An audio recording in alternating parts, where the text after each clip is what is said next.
Hello and welcome to Undercommon Taste. This is a podcast where we create and discuss homebrew content for tabletop RPGs. The more you celebrate and praise in your life, the more you find there is to celebrate and praise. I'm Ian Woodworth. I'm joined by my co-host James Daly, and today, in the middle of holiday season, Yes. or I guess technically we're still at the beginning of holiday season. Holiday season for me starts about mid-October, if not early October, because Halloween is not just a day, it's spoopy season. It is spoopy season, that is right. But yeah, so I would say that holiday season, if you wanted to bookend it, would run from Halloween to New Year's-ish. Yeah, personally, I would just say it is the fall season, because you have the equinox, and then about that time, there's football season, which I always loved. It's the start of school, which always got me excited. You got things kind of wrapping up, and you have harvest festivals, and then you have spoopy season, and then you've got Halloween, you've got Samhain, if that is your flavor. You go right into Thanksgiving, and then obviously into Yule, Christmas, solstice, and then we end up with New Year's before we start the long gray. Yep. So yeah, in case you haven't caught on yet, we're talking about holidays and festivals. Yes. Just to keep in the theme of the season. Yeah. And so we're going to talk a little bit about different types of festivals, different types of celebrations, holidays, how to build your own within the framework of your world, to have your world building do some heavier lifting. Yeah. Give your players something to do. Yeah. Especially in those moments in between your story arcs, it's really good to have a point of celebration. You can have your players kind of come in, and we call that downtime. And it gets overlooked in a lot of games. And so it's, what are your players doing when they're not being murder hobos? When they've finished the quest, they've come in, and it's not quest after quest after quest. You do need some time to kind of relax. Even as a contractor, you don't have a contract every day generally. There's generally a week or two, or sometimes longer, that you got to heal up from that broken arm. And when you went down to 0 hit points those 4 different times, and you don't just always on the road. Right, yeah. So let's go ahead and get into it. All right. I spent a little bit of time thinking about the aspects of holidays in general. And in my brain, I was able to sort of break it down into 4 major category groups. Okay. Your first group would be your astrological / astronomical stuff. Yeah, these are your Fire Festival days. Yeah, these are holidays which celebrate certain specific events. Yes. So things like planetary convergences, planar alignments, equinoxes and solstices, to go for examples from our world. Yeah. So things like Christmas. Christmas is based off of Yule, which is a winter solstice holiday. Halloween, Samhain. Easter, Ostara. Yes. Midsummer. Solstice, once again. Yeah. The other solstice. The other solstice. Walpurgisnacht, if you want to get one that has a little bit more sinister cultural You just want to do your motifs. I do. I am good at my German pronunciations. Fair enough. I will you do are them. very good, yes. So these are some of the oldest of the holiday types. Yeah, and again, these are generally going to have a religious connotation, though they do not always. And depending on your world building and how you set up, this could be something that happens, multiple times a year, like we would with our solstice or our equinoxes. That could happen maybe once every 5 years, every 10 years. I know the Romans had the Secularum, which wasn't necessarily tied to a celestial event, but it was supposed to happen once every 120 years. So it literally happened once in a lifetime. Yeah, if you're lucky. Yeah, if you're lucky. A comet coming through, something like Halley's Comet that comes through every 80 or so years, would be another. It's known.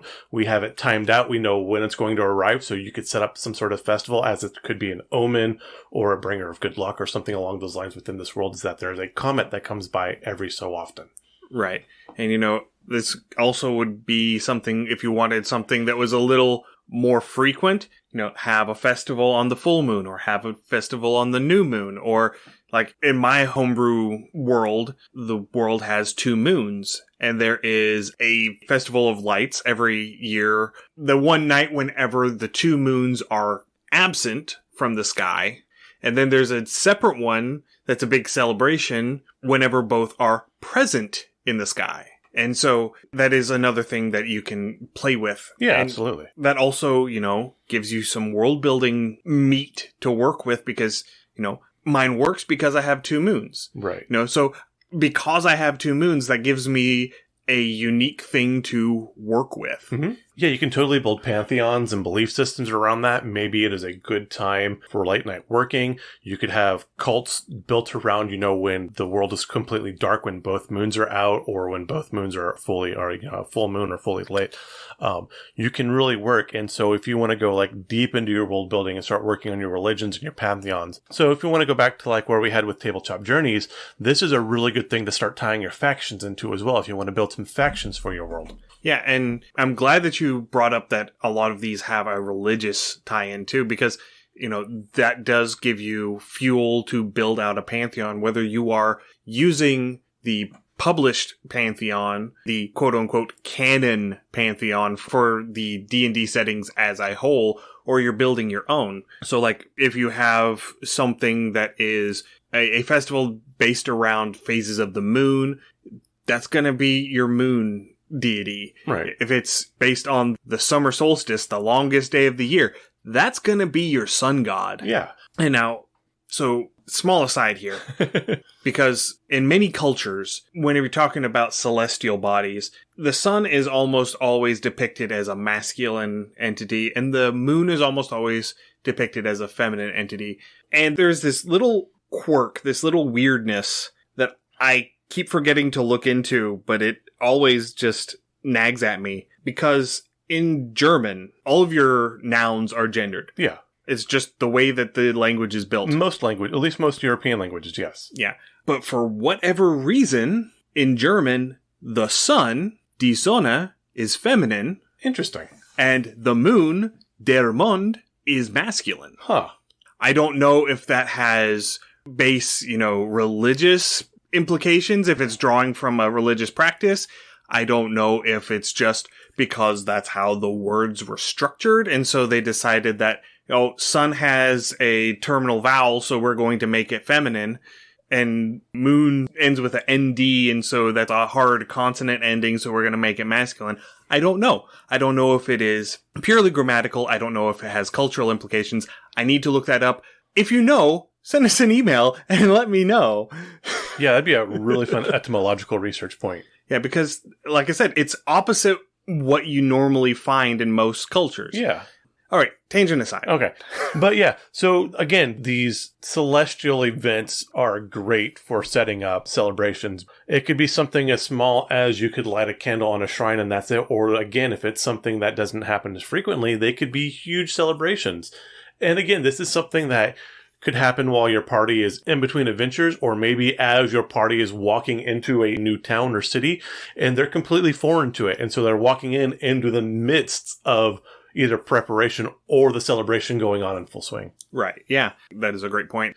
You don't have to have any lead up to this. You don't have to clue in your players to this. You can just decide, okay, my players have just spent 3 weeks trudging through the woods. Yeah. And they finally get to town. Why not have just a massive festival just happening? Yeah, you're sitting there, you spent 3 weeks in the woods, you're tired, you're dragging, and you step right into the middle of Oktoberfest, and there's accordions going and people drinking beer, and like, you don't know who this person is. They walk up and hand you a mug and sit there, and there's accordions and streamers, and they hand you a stein of beer and a bratwurst. Yes. This is the best world ever. I love it. Yes. I'm never leaving this town. That segues nicely into my second major classification of holidays, which are similar, which are seasonal holidays. Yes. These are holidays which celebrate phases or cycles which happen typically annually. Yeah. So the big ones are planting and harvest festivals. Especially with agrarian communities. Yeah. So you would have this big push where the entire community would get together to get all the planting done. And as soon as all of the planting is done in the spring after the last frost, then everybody would get together and have a great big old party. Yeah, of course. Because we're done. Yeah, exactly. We have finished all of the hard work that we had to do. We spent 3 weeks getting it all done. And now it's all done, so we can take a couple of days and just relax and we're not going to starve in the winter. That's always a good thing to be happy about. And then, the harvest is a similar thing. You spend this huge amount of time. Everybody gets together and gets all of the food harvested and brought in. And then at the end of all of that, all hard work is done. Let's celebrate. Exactly. And this, because there's always going to be some elements of your harvest that aren't going to last through the winter. You're going to have things like damaged produce.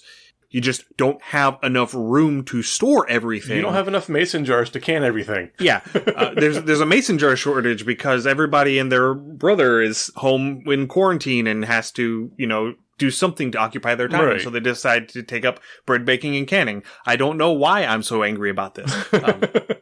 Maybe because I wasn't able to find flats for my mason jars for like a year and a half.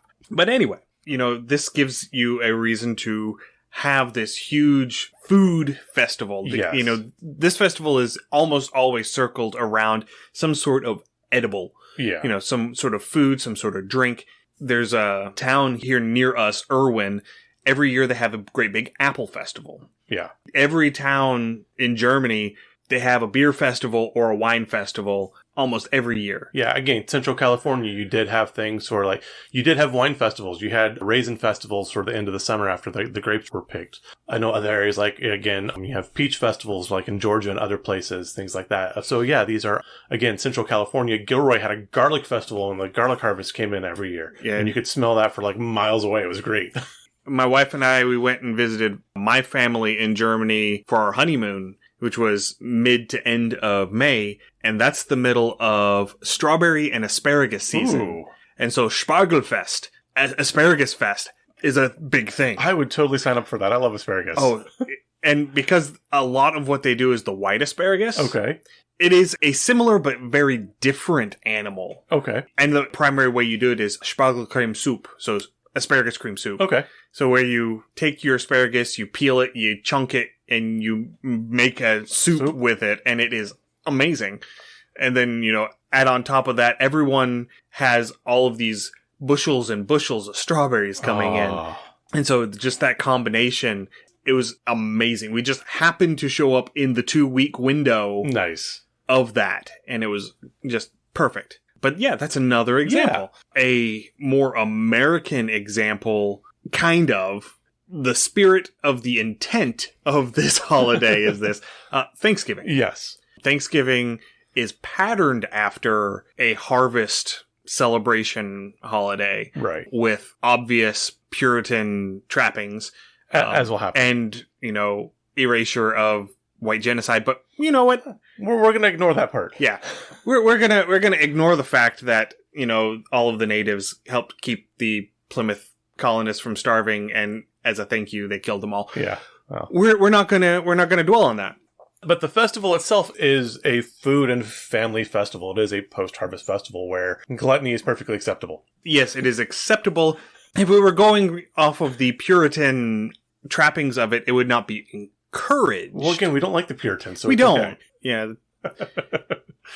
But yes, again, it is this right between Halloween and the end of that is. By that point, the harvest should be in. It's getting cold. You're going to have to spend more time indoors. It is a good time to kind of gather family, count heads, and, reflect on the past year. Especially since, given when this is supposed to be commemorating this very early colonial period, the early to mid 1600s, you had a lot of people who weren't going to survive the winter. No. The winter was going to kill a whole bunch of your friends and family. Yep. So may as well have one. So you have one last hurrah where everybody's together, where everybody can celebrate together, really come to appreciate the people around them in their lives because they may not get that chance again. Right. So that is an aspect to it.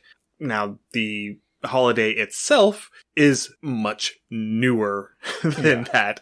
It's supposed to be commemorating that first meal that the Plymouth colonists had with the natives, but it is, what is it, like a 1920s, I think it was the first one? Or was it? I think it was established by Abraham Lincoln. It may have been... Yeah, 1864, 65, I believe. Well, it would have been 64 because he was dead by Thanksgiving 65. Yeah, okay. That's right, because he was trying to do something to encourage camaraderie within the people who are, stuck at home during the war. Yeah. Yeah, there's lots of stuff. Okay. Yeah, again, American holidays get squicky and sticky kind of quick. Anyway, side note. Yeah. Moving along. Yes. The third major classification that I came up with were commemorative holidays. Okay. So holidays that celebrate or remember historic events. Yes. The biggest ones are Independence Days. Yeah. Especially in the post-British Empire.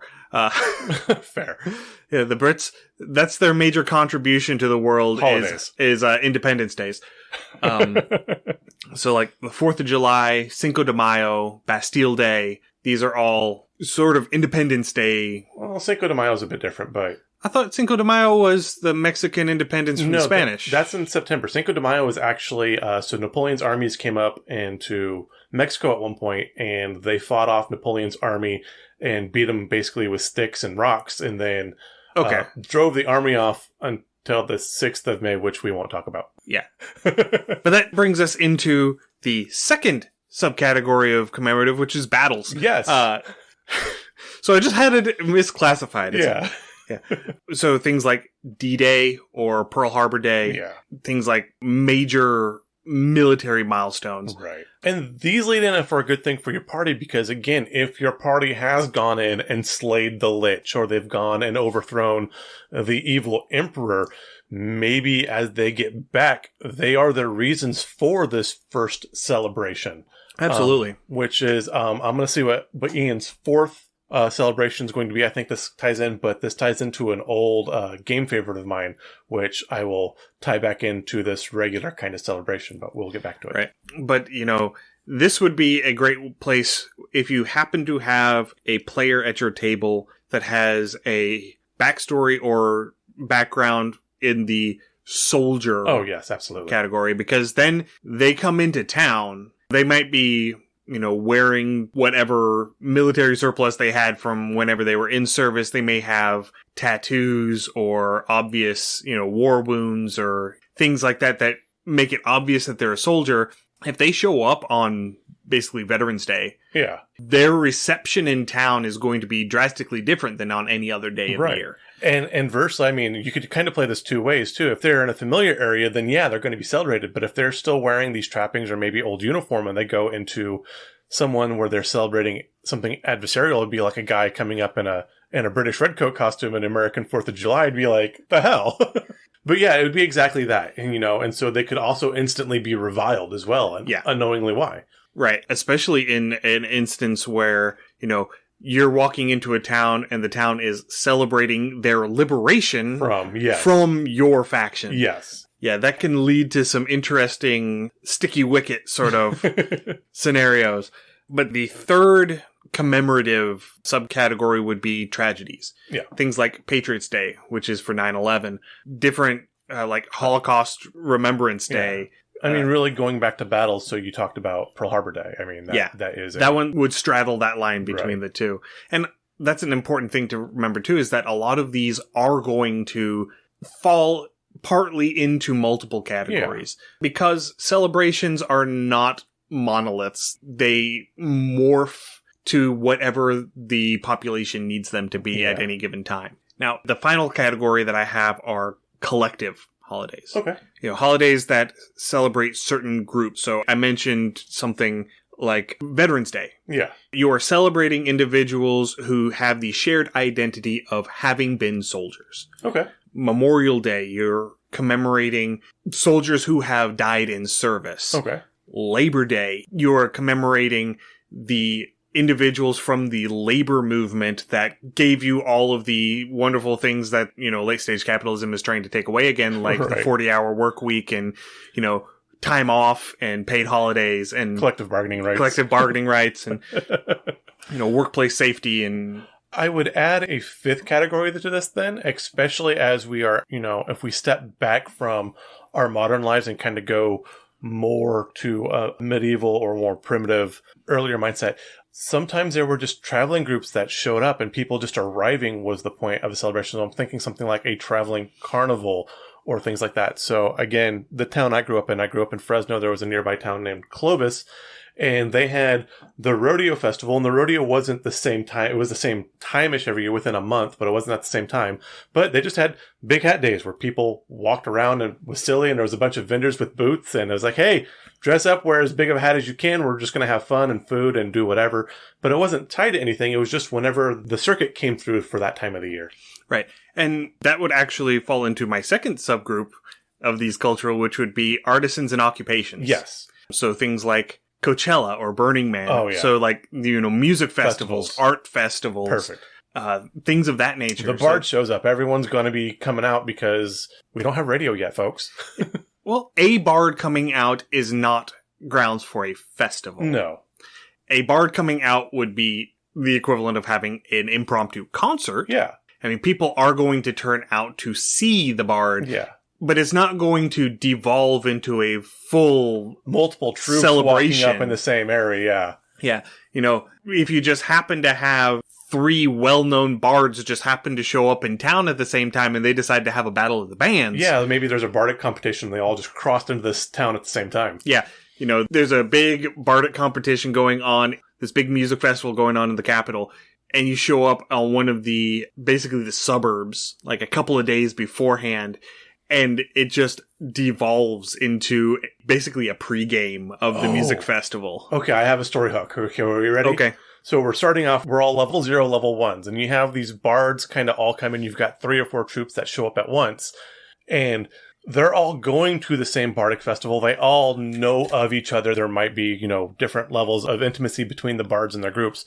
And so they are hiring basically kids and ruffians and people just passersby on the streets to maybe go and try to sabotage or hinder the other groups. And whenever they meet in these towns, they do have these big kind of battle of the band type things to kind of practice, kind of show each a bit of one-upsmanship amongst themselves. But they are using the party initially as like kind of going through and maybe cutting some strings or loosening a stool chair or whatever to kind of throw the other bards off to get them off their game, literally. Beyond that, if they do well, maybe you travel as like roadies or groupies with this bard, kind of just doing whatever under the table things they need to do to keep their stuff going, and you're getting paid underneath while your party earns experience. Yeah, and that would be a great thing to play in a system like Kids on Bikes or Kids on Brooms. Yeah. That would be a great way to sort of incorporate a different system into this. Not even necessarily making it a D&D game, but borrowing from a system that would be more designed towards what you are trying to accomplish. Right. Because I think that something like Kids on Brooms would work really well for that. Yeah. And even with this, even if you were keeping this, D&D or Pathfinder's, this is better than, hey, you all meet at a bar. It does give everyone an impetus to kind of step out of their city without necessarily having to go and murder hobo. Yeah. Okay, so let's say that we're going to be building ourselves some holidays. Okay, great. Where would you start whenever you are trying to decide what holiday am I making? What kind of holiday am I making? What is it going to be themed around? Okay. So this kind of ties in what I was going to talk to. One of the things that immediately juts out into my mind, there's 2 things and I kind of want to blend them both. World of Warcraft Blizzard, they have the Dark Moon Fair, which is this kind of traveling carnival. It pops up, every so often, depending on when it was. Sometimes it was only every few weeks. Sometimes it was there for a long stretch, just depending on what expansion. But this kind of traveling fair, I really like the carnival idea. Also ties into a game I enjoyed very much for the Super Nintendo, but Chrono Trigger, where you had this yearly celebration that was a big carnival, and you actually have to travel through planes and times at the same area, and it kind of leads up to why their celebration was here and stuff like that. But I think if you could somehow start blending those two, where there was a yearly carnival or a thing that would be maybe extra planar, maybe the Fae start showing up, or there's a gateway that opens at certain times, so this becomes a carnival setting. So now you have your celebration with, again, possibility for planescape stuff or time travel stuff or however you want to do that. Yeah. And for all of the extraness that is Critical Role, that is one of the things that Matt Mercer does really, really well in Critical Role, is incorporating these holidays. Yes. Because what is the one that they did in Campaign 1, the winter one? I missed most of Campaign 1. I need to go back and rewatch. I caught most of Campaign 2 and I started Campaign 3 and life happened and... Yeah. But in Campaign 1, they have a winter festival that's essentially Christmas. Okay. But it's one of those instances where the veil between the planes sort of thins. Okay. And it's a bunch of hijinks surrounding all of that. And then at the beginning of Campaign 2, they show up in the regional capital in time for the Harvest Festival. Yeah. And they have this whole big thing where they have all of the games and the stalls and everything going on for the Harvest Festival. And they spend, the bulk of an episode just celebrating at the festival. Yeah. And actually, I think it ended up going more than an episode because the arena where they went in and fought the monsters and stuff, Yeah. that was part of that whole holiday festival. Yeah. I can't remember the holiday. I can't remember the town either. It's been a while. Yeah. But no, this is good. And again, this is one of those things where you can build up. And if you want to go back, I forget which episode number it is. We talked about, games and things you can play in your downtime, and you can kind of feed these things into your party as well. I think another thing we could kind of do with the party, especially if the party knows they're going into a festival, there's a lot of hijinks that could happen. Your party has a relatively limited budget, and maybe things are more expensive than they should be, or maybe there's an outside cost that they weren't expecting. And so now, for whatever reason, they become indebted to a merchant or a party member, or vice versa. Maybe a merchant or party member comes to the party and takes out a loan, and so now the party is owed some favors of some sort. You can do a lot of these things. Like, what are you going to do? Over celebrating happens all the time in real life. It does. And there are consequences for it. And you can definitely feed this to your party. Yeah. And another thing, you show up to town, there are no rooms for them to rent. Yeah. All of the taverns, all of the inns, they're all booked up. Yeah. Because everybody sent people ahead and made reservations 3 weeks ago. Right. For this festival that you didn't realize was happening. And then this would be an instance where you can start pulling into backstories, pulling into backgrounds. If you have a cleric in your party, maybe the party is able to find crash space at the temple. Yeah. If one of the party members is from here, hey, we can go stay at my mom's house. Right. So, and again, this ties into a real world thing that's going to happen here in North America this upcoming year, actually in about another 5 or 6 months that I'm really excited about. But there's going to be a total solar eclipse coming through. And I know a lot of the places where there's going to be totality are already booked up with hotels. And so, if you want a hotel, you kind of have to start scrimping now, or you plan to go and find some crash space and kind of come out. But again, you could have something like this. And if during that moment when the streets are packed and it's crowded because everyone's ready to celebrate, and then your BBEG shows up and lights everything on fire or freezes everything or does something, and now you have panic flowing through the streets. How is your party going to react? Are they going to kind of further panic? Are they going to escape themselves? Are they going to try to instill calm and order? What's going to happen? Yeah. And going back to the Critical Role example, spoilers for Campaign 1, if you haven't picked up on that yet. Whenever Vox Machina finishes off the Briarwoods and returns to Amon, and they're having the big celebration that the vampire has been vanquished and the Derolos are back in power in Whitestone. And they're having this whole big celebration for Vox Machina because they're the big heroes. And then the Chroma Conclave shows up. Oops. These ancient chromatic dragons just show up and wreck the entire town in the middle of the celebration. Yeah. As a demonstration of how powerful they are. Yeah. And how much the party has to progress in order to be able to combat the threat. Yeah. That is the thing to do. But I would also recommend do that sparingly. But it does remind me of another literary example. I'm going back to Beowulf. Yes. You had the parties in the feasting hall and the sounds bothered Grendel. So Grendel came to smash stuff up because dude couldn't sleep. I mean, you got your neighbor sitting there partying, sitting there shouting, playing music. You just want to rest. So yeah, he goes to smash up the party. And so again, this could be kind of this thing that, hey, whenever we have the celebration, something comes and smashes it up.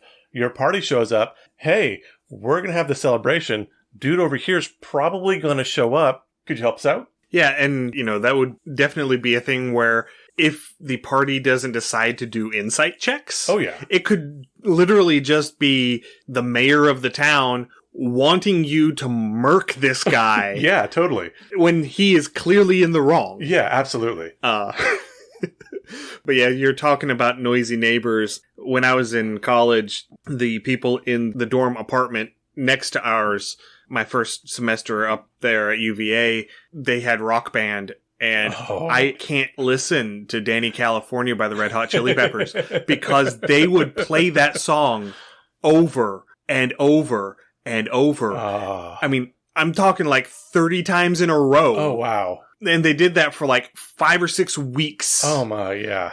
Yeah, it was not great. Anyway, so we're talking about how we're going to utilize.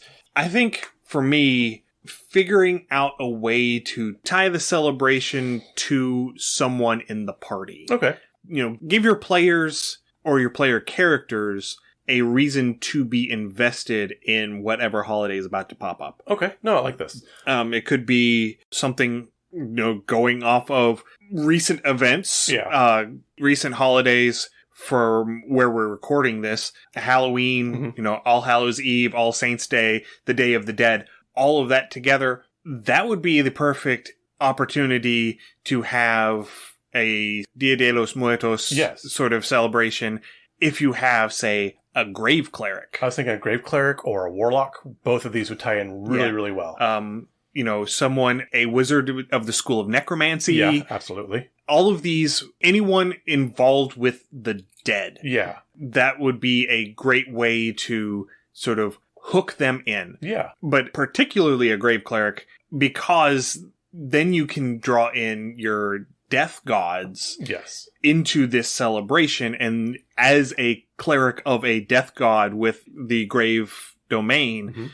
that would be a way to have them have something that they're obligated to do during this holiday. They have religious rituals that they're expected to perform. Yeah, exactly. Or, they show up in town and the temple informs them that they're short-staffed, and so they basically conscript them into helping with the ceremonies. Okay. Or if this is a higher level cleric, they might have seniority over the entire priesthood of this temple, and because they are the most senior cleric, it is their obligation to preside over this ceremony. Like if a cardinal showed up or something. Yeah. I love that.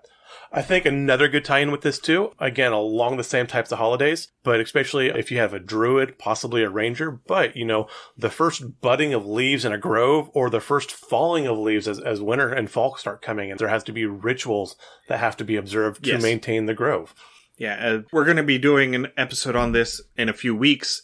The pagan rituals and stories surrounding the Holly King and the Oak King. Yes. The reason why we're not talking about that in depth yet is because I haven't finished my research on it, and so I can't talk about it. I can't talk about it with any sort of expertise and authority. That's the word I'm looking for. So we're not going to be covering that today, but that is something that is involved with that seasonal cycle. But yes, the first budding of the leaves, the first flowers, that is the awakening in the spring. Yeah. And so that is something that would absolutely, anyone who is nature oriented would be involved with. So druids, rangers, say an Oath of the Ancients paladin that has a nature based oath. Okay. Or say a nature domain cleric. Yeah. Again, a warlock with an archfey patron. In one of my past home games, one of the players was playing an archfey pacted warlock. Their patron was Ementensin, who is the treant. Okay. So they were a very druidy warlock. Those are all different things that you can play into, tying into Campaign 3 of Critical Role. I know I keep going back to Critical Role, but it is... They do celebrations well. They do celebrations well, and they do very good performance D&D. But going into Campaign 3, Orem... Okay. He's just a halfling fighter, but he's from the Ashari. He's from this druidic culture, and so he has that element in his character. Yeah. So, you don't have to have this be a class identity. You can have this be a backstory identity sort of thing. Yeah. And really pull that out. I think, too, again, we've talked about reasons why your characters would celebrate within the celebration, but you could have the opposite, too. You could have something along, especially with backgrounds, with something like a noble or a guild or maybe the urchin. And so maybe there is something like a Labor Day. And so you've got people celebrating, but if perhaps your characters from this noble family and they feel like their family was robbed somehow and people are celebrating the freedom or their family's not as much in power, but they have more freedom, but they think that something nefarious happened to cause that. And so their family was cheated. Or if you have, like, I'm thinking in the Wheel of Time where you had the Firework Guild, and so you had a couple people going and doing things. If you have an artificer coming in, and artificer's doing artificer stuff and kind of getting in with the celebration, but now he's stepped on the toes of this guild that, hey, we have a contract that we're the only ones that can do light displays. We're the only ones that can do this type of magic during these times. And now you've stepped on people's toes in the middle of the celebration without knowing. Where's your permit? Exactly. Hey, Bettis. And you brought this up a little bit earlier, and we talked about it a little bit whenever we're talking about commemorative and collective holidays. If you show up and you are a veteran of an army for a nation that this town is celebrating their independence from. So you are accidentally antagonistic. Yes, you're an accidental antagonist for this holiday. Oops.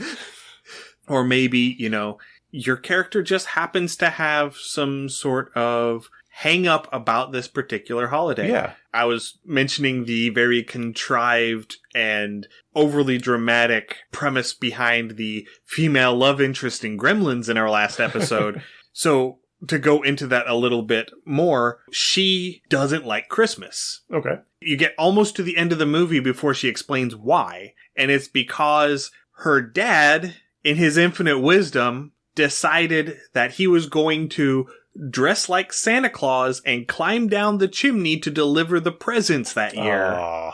And he ended up slipping in the chimney and getting stuck and breaking his neck. Oh. And they found him when he started to stink. Oh. That reminds me of that. Because he disappeared on Christmas Eve and he never came home. And now I know where the idea for the song came. There's something stuck up in the chimney and I don't know what it is. Yes. Yeah. But again, going back with the whole Grendel theme too, but Christmas, and we have the Grinch that stole Christmas, Yeah. And again, it was the noise that bothered him. And so he didn't like this holiday because it was going to disturb. You could totally have the wizard in the tower and, the lights and the smoke disturbs his observations and studies. And so he's just going to drop a meteor swarm on everyone. I don't know that he would drop a meteor swarm. I think that it would be far better for him to drop an upcast sleep. Oh, okay. And get all Sleeping Beauty up in this. Oh, that would be just put the town to sleep. Like, there's supposed to be this big old fancy celebration. The party rolls into town and everyone's just passed out in the streets. And you're trying to WTF, and so you're checking the food and the water to see if it's been poisoned or magically altered. And no, it's just that they were annoying the wizard up on the hill and he decided to drop sleep on them. That is a great story arc. That is beautiful. And there's one elf in town and he's just freaking out because everyone just collapsed around him and he has no idea why. Oh, I love that. No, that is a great... That's a story right there. That would be a really solid one-shot for a mid-level party. I mean, it doesn't even have to be a mid-level party. Yeah. You can have this be one where you are focusing on non-combat encounters. Yeah, absolutely. Where they have to do the investigation, they have to figure out why it's happened. Yeah. And then they have to go and negotiate with this wizard. Yeah. To figure out how to reverse it and how to keep it from happening again in the future. Yes. Brokering a peace treaty, basically, between the wizard and the town. Because diplomacy does not always have to fail. Correct. No, but I like that too. My issue is a lot of one-shots tend to be geared towards the lower levels. So again, if you wanted to run a mid-level one-shot, again, with a lot of your non-combative play, this would be a good. But that is a great idea for a story setup. That's on it. Well done. Yeah, that would be an interesting thing to try and incorporate. Yeah, I think Verdigris might get sleepy at some point. Maybe. We need to do some stuff outside of Verdigris. We can't have everything happen in Verdigris. Well, I mean, we're having some cities, we're trying to build some cities up around Verdigris, but I think we could easily establish a small section of the world like the Sword Coast or something along that and have... But we do need to make a couple new cities as well. Yeah, we do. It'll happen. Oh, yeah. It'll happen. In my copious spare time. Yes.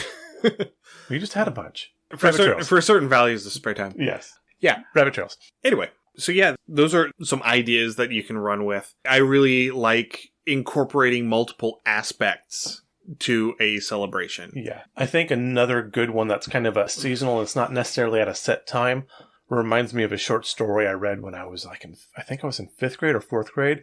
And it was set, I can't remember if it was in China or Japan, but it was a certain time of year when the citrus came on the ships from the Americas. And so it was a big celebration because things like oranges weren't among the regular crops, and it was before globalization was a big thing. So whenever these ships came in and started unloading these cargo supplies, they were going to be there, and just the types of stuff that came in was something to celebrate. So if you have a port town and there is a quarterly or bi-yearly or yearly merchant caravan or convoy that comes in either through wagon or through ship, when they arrive, that's going to be a huge thing because there's a bunch of new stuff coming in. Yeah, and that would give you a way to tailor the celebration to your location. Yes. Because, as you're saying, a harvest festival in a little hamlet out in the middle of nowhere is going to look very different to a harvest festival in a port city. Yes, absolutely. Because that harvest festival in the port city, they're not harvesting the crops in that city. What they're doing in that city is all of those crops are coming into town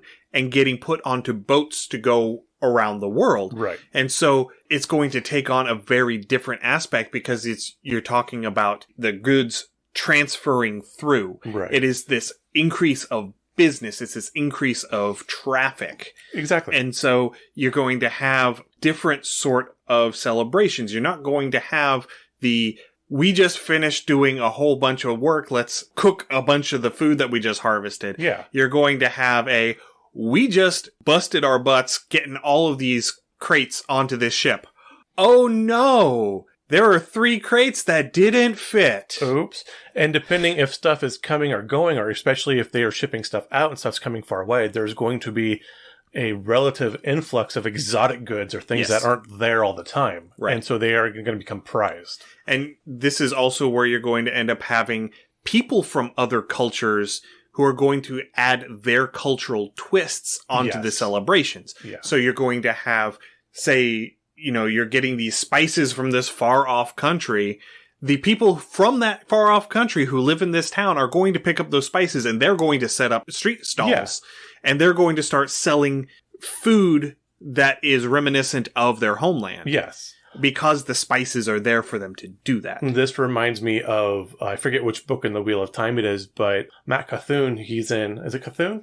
Cawthon? Cawthon, yeah. Can never pronounce the last names. But he's going through, and for the first time he gets to try a lemon, and he was expecting it to be a sweet fruit, and it was a sour fruit, and he was like, no, anything with lemon. He refused to touch anything with lemon after that. Right, yeah. And as I was getting into, adding multiple aspects to it, this harvest festival in this port town, where it's just all of the goods passing through, you're going to end up having elements of, say, clerics of trickster gods are going to be doing these little, Boston Tea Party type raids. Totally. This is where you're going to have dock workers that are settling grudges against foremen. Yes. Thieves guilds everywhere. Thieves guilds everywhere. Everywhere. In the crates. Just open up Thieves Guild. Yeah. Whole guild in a box. Yeah. You wouldn't download a Thieves Guild. Not even once. Maybe twice. So that gives you a thing where you're going to be altering to fit your location. Yeah. Talking about my home world where, the night whenever the moons don't shine. Mm-hmm. It's one night a year. And they have a big festival of lights. It's very similar to a Yule sort of thing where, that's the reason why there's lights on the Christmas trees, because you're bringing the tree in and you're putting on the lights to drive off the darkness. Yeah. Because you're doing this around the winter solstice, the shortest day, the longest night of the year. And so this would be a time when you would have your moon gods and some of your more sinister gods, or gods of the night, gods of darkness. That's when they would be having their celebrations, but you're also going to have celebrations that are vastly different for sun gods, gods of light, gods of harmony, these sort of good aligned gods who are going to be having their celebrations and generating all of this light in the interest of driving off the darkness. Okay, I'm going to throw a curveball at you, because this bothers me. So the night gods are always the sinister gods. But what if you live in a desert community? Maybe the sun god's the oppressive one. I'm not trying to appoint, morality onto these gods. I'm just saying that, when they're in their element, they're going to have celebrations. Absolutely. Whenever the opposite of their element is present, there are also going to be celebrations. Yeah, because you want to support your gods or take advantage of your opposing god's weaknesses. Right. And, by contrast, on the opposite end of the calendar, there's the night when both moons are full in the sky. And that's whenever the sun gods and stuff, they're going to have their big festival of lights, because it's the longest day of the year, and they're going to have light all night long because it gets almost as bright as day with these two moons reflecting down. Okay. But you're also going to have the gods of darkness, the gods of night, the gods of the moon, especially the gods of the moon, because the two moons are full and up in the sky. And they're going to get all of that going on. But, you're also going to have your trickster gods on the night whenever the moon's not out. You're going to have gods of thieves on the nights when moons aren't out. They're going to be incorporating elements of their worship with the night. And so these are the sorts of things that you want to keep in mind, how you can tie in the different elements that would make these resonate with your players. Right. And I think some of the classes that we have overlooked as far as like what they would celebrate, I would see very easily with the Grove, celebrating the Grove could also go in with your Barbarian, or again, your more celestial kind of more, I don't want to say primitive, but your more down to earth or earthly kind of holidays would probably be really well for your Barbarians. Your fighters are probably going to celebrate a martial holiday of various sorts. Yeah. Your sorcerers, again, that's probably going to lean more towards background. But again, if there's something celebrating a family line or a holiday or something along those lines, just as your wizards are going to celebrate, moments of study, or maybe when something was discovered, points of discovery. Yeah, and that would be another instance where an occupational holiday, have a magic festival. Oh, yeah. You're going to have all of these different magicians showing up, and they're going to have their different contests to see who can use their magic the best. Have a mage hand competition where you have to pick up this coin at the far end of this track, and you have to maneuver your mage hand through the obstacle course without it dropping the coin. Okay. And whoever can complete the course in the fastest time is the winner. These are great ways to have them utilize non-combat spells. Yes. I was also going to say, so we had the town where we had the impromptu battle of the bands. Yes. What if at the same time there is an impromptu gathering of sorcerers and wizards, and so now they are also doing a light show with this as well, because maybe it is a yearly, or like something like the Olympics that happens once every 4 years in the capital. And so this town is situated to funnel as absolutely things come in. And so now this is a once every 4 year celebration, and everybody's showing up. And it could be a thing where, whenever the people show up, they have to go to these little outlying towns first. Yes. And they have to compete in basically qualifiers. Oh, I love it. And so only like the top 3 bands that show up in this town get to move on in the competition. Okay. And so now you're going to have a competition to get your spot.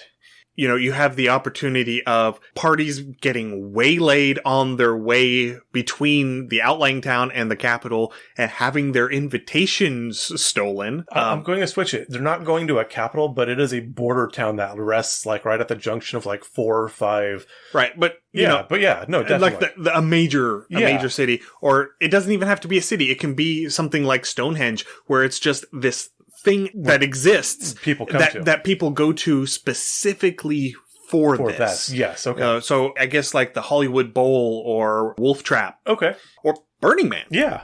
It's this location where you go to it. Yeah. And it's nothing until this event happens, and then the event happens, and then everyone goes home and it's nothing again. I love it. So that would definitely be a thing. But I like where you're going with this whole incorporating other stuff. You can have it to where basically you're making a band, making a gig, and the other people they're going to be the roadies, they're going to be the light crew, they're going to be security, they're going to be involved in all of the other aspects aside from the performance. Yeah. You could have your cleric with thaumaturgy that's doing bass effects. Oh, nice. You can have dancing lights to do a light show. You can have color spray. Yeah, color spray, hallucinatory terrain. Oh, yeah. Mass charm person. Honestly, why not? Yeah. You have somebody who is out there literally trying to rig the judges. Yeah. And so then you have the other aspect of, you have like the rogue with their high perception who's reading the crowd, looking for the members of the other bands who are trying to influence things, and it's their job to spot those and intercept. Oh, I love that. And I like this too, because like a lot of those psychic spells, like charm person or friends, the person knows that a spell's been cast on them after, which can be really kind of problematic. But if you have something like this and you have a hypnotist as part of the thing, hey, I'm going to hypnotize you guys to add so they know this is going to happen. Right. Or they know that something is going to happen, so they're going to be more likely to, and then whatever happens, and we're like, oh, it was just part of the act, or it was part of the thing. And it could be a thing where the judges are expecting to be charmed. Yes. But because everyone is trying to charm them, they know that they've been charmed. Yeah. They don't know by whom. Yes, I love it. So it becomes then a battle of wills to see who can do the charming the best. That is beautiful. I love it. Because, say, Wizard A charms a judge, and then Wizard B comes up, and they have to figure out how to override the first charm. No, that's great. And then, that could be just a straight spell attack roll, where you would add your spell modifiers, or if you really want to build in that role play, have them, okay, this wizard has done this, so how are you going to work around to subvert that and make them think at the table how they're going to do it? Because then you have, not only you have the spellcasters who are trying to charm, this is where your marshals can come in, because their job is to spot the other spellcasters in the crowd. Okay. And interrupt their concentration. Oh. Yeah. Their job is to break that character's concentration, break that caster's concentration so that you can charm the judge instead. I think we need to revisit our downtime thing. I think we have a new form of Wizard's Duel. Yeah. This sounds like a great idea. Yeah, I love this. I think we can make something out of this. Yeah, I think we've done a pretty good job today. Yeah, no, we've come up with some great ideas, some great story hooks for our listeners to try to run with. Again, some really good groundwork if they want to do some world building and build their own celebrations. And if they don't, they can grab anything off the shelf or off of Life and just, again, throw in some of these ideas and run with it. Yeah, and, draw from real world holidays. Yeah. There's no reason why you can't have the Easter Bunny running around in your D&D game. Yeah, absolutely not. And if you were going to have this celebration, you're going to sneak this up on your players, then, again, bring it up for a potluck and have celebratory foods. Have the celebration at the same time as the table to add to that atmosphere, too. Or, have this be a thing that you bring up at the holiday game. Yeah. So that would be something that you can incorporate, yeah. All right. I think we are good for this episode. If you have any comments, suggestions, or ideas, please send us an email, undercommontaste@gmail.com, or I'm just going to ignore the Twitter @UCT Homebrew, drop a message there, because I haven't been over there much lately. Or if you want to really get in touch with us, come join our Discord. There's a link in the show notes. That is probably the fastest and easiest way for us to see whatever it is that you want to share with us.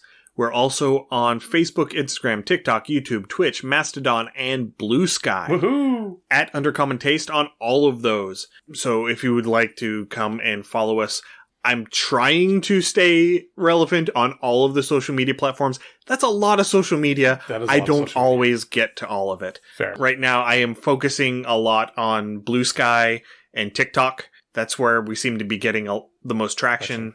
And so that's where I'm focusing my energy. We have a Patreon, patreon.com/undercommontaste. That's where our write-ups go. That's where you can go to help support the show financially. We also have an itch store, undercommontaste.itch.io, where you can find our liminal horror adventure, Beneath the Lake, and my solo RPG, Foreverhome. Still working on layout for our first D&D one-shot campaign, which will also be up on the itch store once it's done, and it will be free to all patrons. Excellent. Because that's what we do. Yes. If this is your first time hearing us, we're so glad you found us. We hope you enjoyed the episode. You can find our other podcasts wherever you listen to your podcasts. Also, if you want to, you can join me. Soon I will be starting a playthrough through Baldur's Gates 1 through 3. I will be on Twitch, and we will get a schedule for that out relatively soon. Yes, we need to get him set up with the Undercommon Taste Twitch channel so that he can actually do that. Yes. So that will be twitch.tv/Undercommon Taste once that starts going live.